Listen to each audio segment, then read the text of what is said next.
is one of the most well-known and recognizable personalities in the paranormal field. He's a paranormal investigator and CEO of Ghost Pros Paranormal Corporation, the world authority of underwater paranormal phenomena, the CEO of the world's first and only professional underwater paranormal team, the captain of the motley crew from Cape Coral, Florida, Mr. Ehrlich. Hey everybody, good afternoon, or rather, good morning. Thanks a lot for all of you to come out today. It's really important. We've got a small group, and in a lot of ways it's better, because we can have a little bit more of a teaching session rather than a lecture, if that works for you guys. Does that sound like a little better idea? Okay, it's a little more informal, and it's a little more true. And I like that a lot. To first let you know who I am, I am a person who's been involved in paranormal for 30 years. Actually 34 years, just about right now.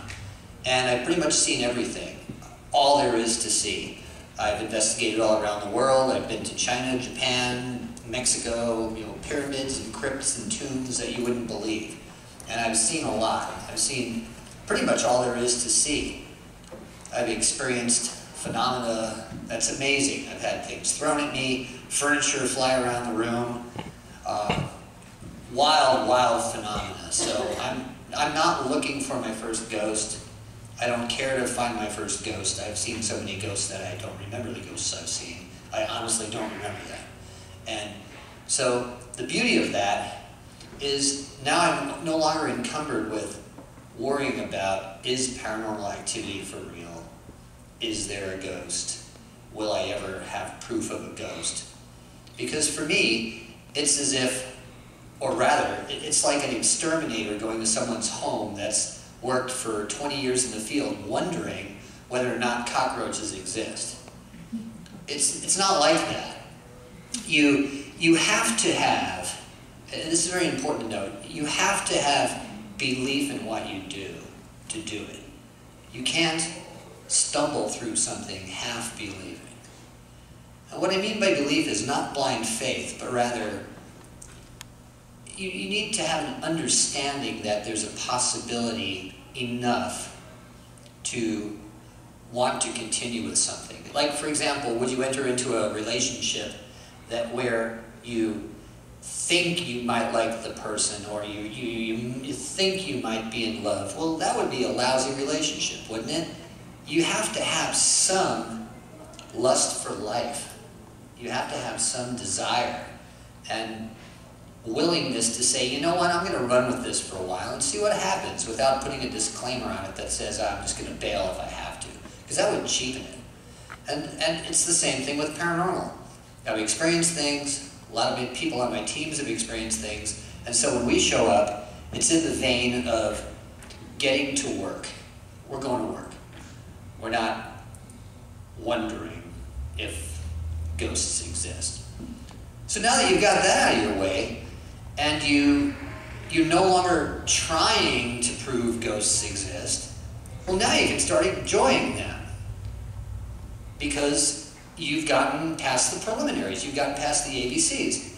So what I did was I looked at team dynamics after 20-odd years of doing this, and I decided, what is it that makes a good team, and what kind of team do I want that I can forge on in the future with, and if not my entire life, and really rely upon? So I built my model based upon trust and camaraderie. And one of my favorite stories that I've told all over the nation, but I'll tell you guys now, is the one that really brought it together for me. I used to be a professional whitewater guide. I've always been involved in water in one form or another, and part of my job was swiftwater rescue. I basically rescued people when they were drowning, and I did it for 8 years. It was pretty exciting. So you can imagine the bonds you develop with people. Well, there was one trip I took on an especially high water season, and my crew that was given to me for the 2-day trip was comprised of 8 defensive linemen from the Los Angeles Raiders. These guys weighed about 330 apiece, big boys. They were team players, they knew what they were doing. I'd never met them in my life, but next thing you know, they're in my raft. So as their captain, I put it together, and we had some life-threatening situations. It was really exciting. It was what the guys paid the money to have. And then, after 2 days of rafting, we come to the end of the road for that particular day, and we're basically in the high desert, where the river just flattens out. So after thrills and spills and life-saving, like I can't even begin to tell you, we finish up at the end, and there's a big tour bus that takes us back 30 miles to river camp.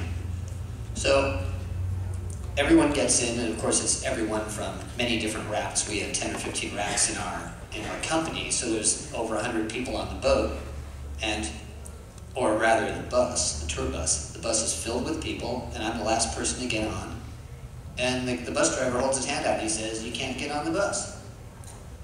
And I said, "Well, what do you mean I can't get on the bus?" And he said, "DOT regulations, we're full. You know, holds 103 or 104, you gotta walk." So I'm like, "Dude, what do you mean I gotta walk? It's the middle of the desert, it's 30 miles. So I'm looking at him, and it's like, you know, "You're not doing this. Put me in the luggage compartment, pretend I'm not there. You know, who's gonna pull you over in the middle of the desert?" So he says, "No. So the guy's being an ass, and one of the guys from my team, one of the 8 guys on my crew, the Raider guys, pokes his head out that little tiny window on the side of the bus, and he says, "Hey boss, what's the problem?" So I'm standing there on the tarmac, and I say, "Well, this idiot won't let me on the bus." He says, "DOT pushed it one too many. You know, I'm pushing it one too many. He won't take me on the bus, so I gotta walk." So he says, "Hang on a second." So he closes the window, and you hear a little ruckus going on in the bus, and then the door opens, and all 8 of my guys come out. Now, I expected the bus driver to come flying out, but that would be later. But all 8 guys come walking out, and they had their own team captain, but they stood behind me in this like delta formation, just like this. Okay, in a big triangle. And they looked at the driver and they said, "We'll see you later." Okay? And the guy just looked at him and closed the door and drove off. So the 9 of us are standing there in the desert, and they said, "What's next, Captain?" And I said, "Let's go." So we walked down the road. Now, when that moment happened, that told me a lot about teamwork. Okay, that was my team. You know, never leave a man down, don't leave a man behind, that's what it's about. Okay, we did the walk together, we had a damn good time. By the time we got back to the river camp, we were half drunk. And we were riding in this turnip truck, and it was a hell of a lot of fun. And it was interesting when they got back to when they found the bus driver later on that evening. But the point is that there's people out there that do those things for you. So I know how it made me feel then, and I know how it makes me feel now. So I said to myself, I want a team that'll do that for me all the time. And if the team won't do that, I don't want them to be my team. Because it's nice to be able to say that they are, just like my team members now, right? Yeah. That's what it's about. You know, who else would ride 1,000 miles in the van crammed in a little tiny mattress, bouncing up and down in every pothole, you know, halfway here from the deep south, that kind of thing. Uncle Jim, for example. So, what I did is I put together some ghost teams for many years. And one after another, people are flaking out. You know, there's an investigation. It's like, well, my brother's uncle's cousin's nephew's got a hangnail and he's going to the emergency room and he can't come to the investigation. Or, you know, God, you know, this happened, or my dog's got bronchitis, or I've got, you know, good, you know, I just had a stroke, but you wouldn't know it from looking at me. Okay? Those kind of things, one after another. And finally, I said, you know what? I can't have this anymore. I can't have this anymore. So I formed a corporation based upon need. Need for people who would be there when they said they were going to be there. Now, what does this have to do with paranormal diving? It's got everything to do with paranormal diving. It's got to do with the fact that if somebody's on the team and they're 10 minutes late, they're not on the team. That's what it's got to do with it. Because there's somebody that wants that slot because they're coveted positions. And that's how it works. Now, people understand that up front. Some people say, yes, I understand. And next thing you know, they're not on the team. But 50 or so people are on the team. They've been on the team for a long, long time. So, I wanted to have a team. I made a land-based team. And it worked. So now that I had my land-based team, I took 30 years of diving and interest in the paranormal for 30 years, and they melded the two together and they laid them on top of one another like you would a stencil. And I looked at the parallel. And they said, well, we do this here, how about doing this here? We've seen this here, I saw this on this shipwreck here, 30 years ago I saw this kind of creature or monster. Let's go back and see if we can find it again. Let's see if it's still alive. So we went underwater. And the results have been fascinating. Absolutely fascinating. And the number one beauty of it is that it's an avenue where I can ply my trade, which is completely based upon that camaraderie, where you never leave a man down. If you do, someone dies, and therefore you can't do that.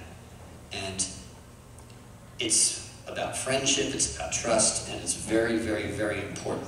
It's 99% about that. So now, who am I? Well, I'm essentially a technical diver. My personal interest is wreck penetration. I love wrecks. We cavern dive.